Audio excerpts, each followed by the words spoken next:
You have a bigger goal in mind. Precisely. And don't get bogged down in these little Right. petty things. Right, right. You're an ambassador for everyone out there with the same skin color as you. That's right. In That's choosing a film, Mhm. what do you look for? That's a very good question, and although I've been asked that question before, I still don't have a good answer, I got to tell you, because it's a tough question. It's a combination of things. I think when you learn a lot about film, it's like with anything. I mean, people are experts in one thing or the other. Some people are experts in the kitchen, some people are expert gardeners, or with, whatever it might be, and you know the craft of what it is you're doing, right? So you can recognize, a well-laid garden from one that's not so well laid out. You can recognize, a nice piece of furniture, a well-built piece of furniture from one that's not. And I feel like my education has taught me to recognize a well-made film from one that's not so well-made. And these are just craft elements, right? You're looking for how something hangs together from the knowledge that the maker of the film put into it. Sometimes people just aren't as well trained in their craft as other people, right? So you can tell that. And that's a big part of what I'm looking for. But beyond that, and this is true with, again, any kind of thing, whether it's cooking or furniture or cars or whatever it might be, you can recognize craft and then you have your own personal taste as well, right? So, I happen to like German cars, for instance, and, it might be a Japanese car that's as well made, but I'll always go for the German one because that's just my taste, right?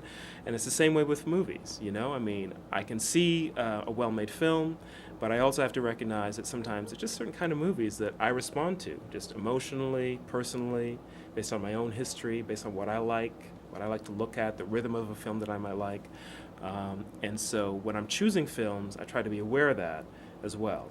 But the thing with working in this job at the film festival is you have to bring in a third element beyond just the craft and beyond your own taste.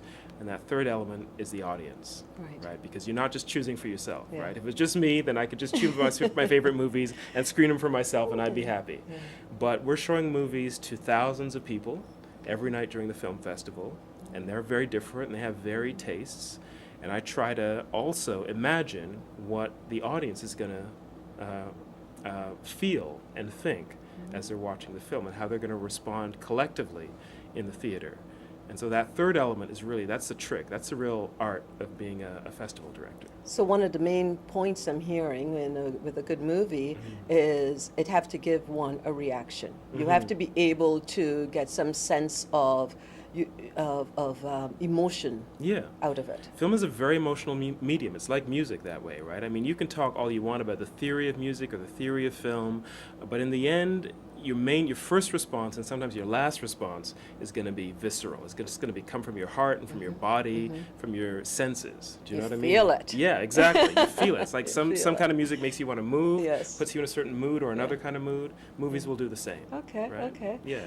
The lineup for this year, how many films do we have for 2010? We have 247 feature films, another roughly 50 short films. We've got 122 world premieres, films from roughly 60 different countries. So it's a really wide and varied lineup this year. Wow.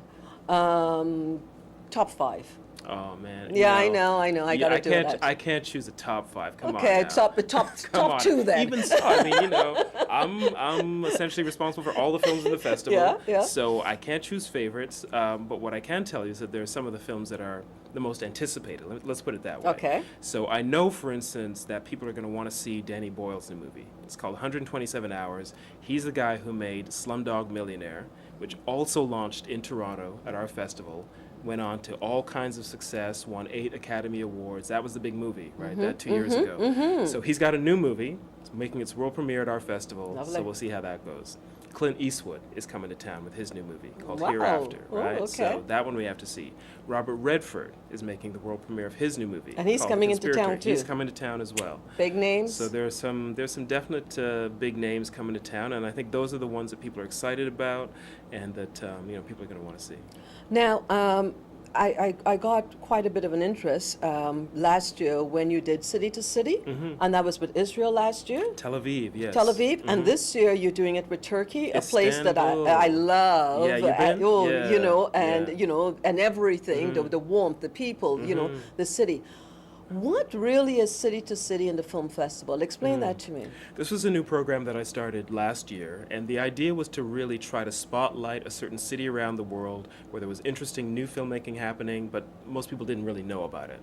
So there was a new generation of filmmakers that we could help discover, help get them out onto the world stage, and maybe just give them a little more profile and introduce our audience to filmmaking that they wouldn't have had a chance to see otherwise.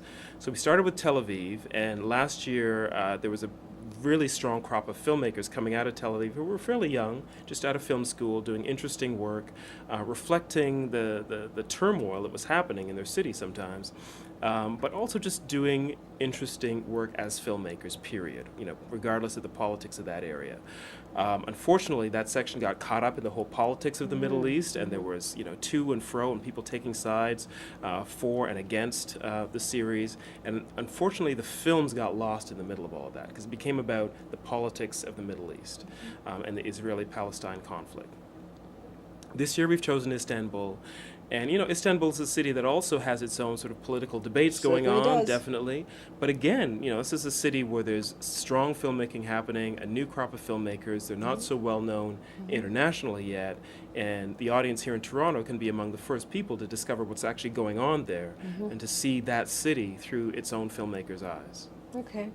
Average cost for tickets? It really depends. Probably one of the best ways to do the festival is to buy either a pass or a 10-pack, and then you get a kind of a discount from just seeing a number of films. If you only have time to see one or two movies, single tickets are somewhere in the vicinity of, I think, $24. Again, it's more expensive than a usual night out at the movies, but you get the filmmaker presenting the film to you, introducing the film, and you get the chance to actually ask the director questions after the movie's over. So we have Q&As with nearly all of the screenings, right? So it's a little extra added attraction every night. Now you're a very attractive man. Oh, come on now. You okay? No, I'm not. No, I'm going there. I'm going there. Okay. All right. You travel. You travel a lot. You've got a keen sense of style. Okay. What keeps you going? I think just the passion that I have for the work that I'm doing. I still love movies. I still love discovering new movies and new talented filmmakers. I love traveling. I love going to new places and, getting off a plane and going down a back alley and up a set of stairs and finding an edit suite where somebody's working on a new film, and I'm one of the first people to see it, and then I can bring that back to Toronto and show it to, 500 people. I love that. So this is your wall of... This is the schedule board. This is every single screening in the entire festival is represented by one of these cards up here. This takes a lot of work, weeks to put together because there's a lot of detail that goes into where every film is scheduled, but there's a team of us that work on it together. Well, good luck this year. And thank you very, very much for giving us your time, and we hope to be in the lineup and see all these fabulous films. Thank you. It's been my pleasure. Thanks. It's nice talking to you.